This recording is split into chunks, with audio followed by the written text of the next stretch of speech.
Bonjour. J'aimerais vous parler de l'importance de sonder la satisfaction de vos clients. Et je vais commencer par une petite anecdote, là.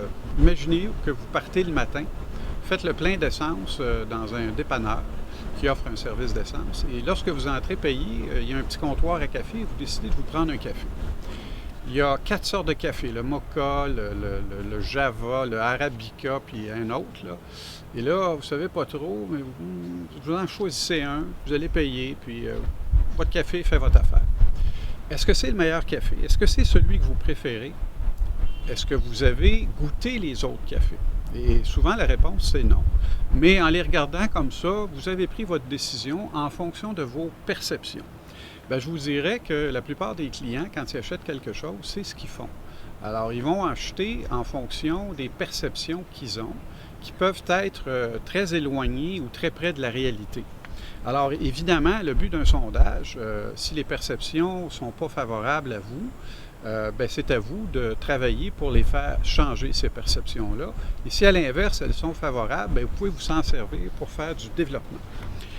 Souvent, les clients me répondent « Ah, Richard, c'est pas nécessaire de faire du sondage. Nous, on est ISO, puis à chaque année, on est obligé de faire un sondage pour maintenir notre accréditation. » Les sondages de type ISO viennent mesurer la progression que l'entreprise a fait sur un paquet de plans. Là. Exemple, service téléphonique.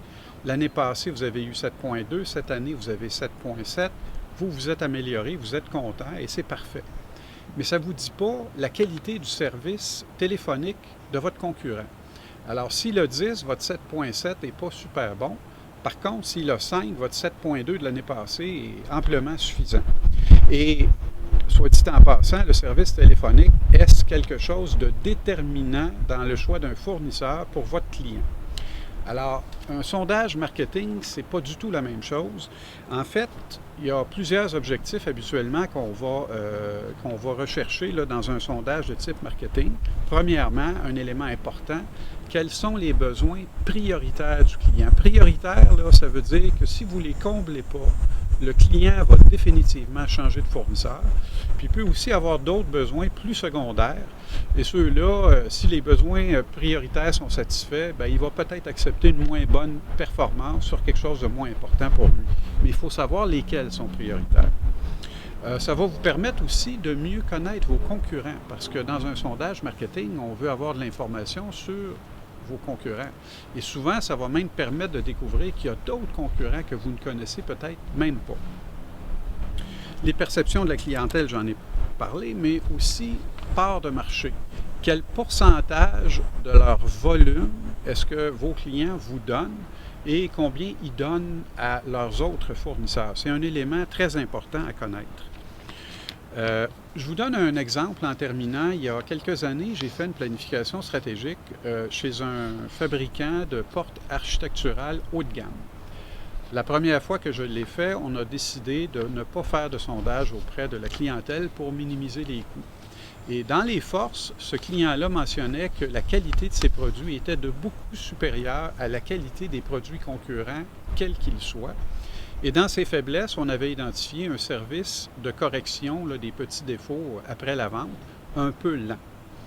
Alors, on a fait un plan d'action stratégique, et ça a donné des résultats mitigés. Quelques années plus tard, il m'a rappelé pour renouveler l'exercice, et cette fois-ci, on a fait un sondage qui a révélé exactement l'inverse. En réalité, ces produits étaient de bien meilleure qualité que les produits de ses concurrents parce que lui, il le faisait, il mesurait, il achetait des produits concurrents, il les défaisait, puis il validait tout ça. Sauf que ses clients, pour eux, les produits étaient tous semblables, ne faisaient aucune différence. Alors évidemment, il y avait beaucoup de difficultés à justifier le pourcentage de prix supplémentaire que mon client demandait pour ses produits. Et à l'inverse, on a découvert que son service après-vente, même s'il n'était pas parfait, était de beaucoup supérieur au service après-vente de l'ensemble de ses concurrents. Alors, on s'entend bien là, que lorsque ces informations-là sont à l'envers, bien, ça nous permet d'adapter nos stratégies un peu mieux à la réalité des marchés. Alors, j'espère que ça vous a convaincu et je vous remercie de votre écoute et je vous dis à la prochaine.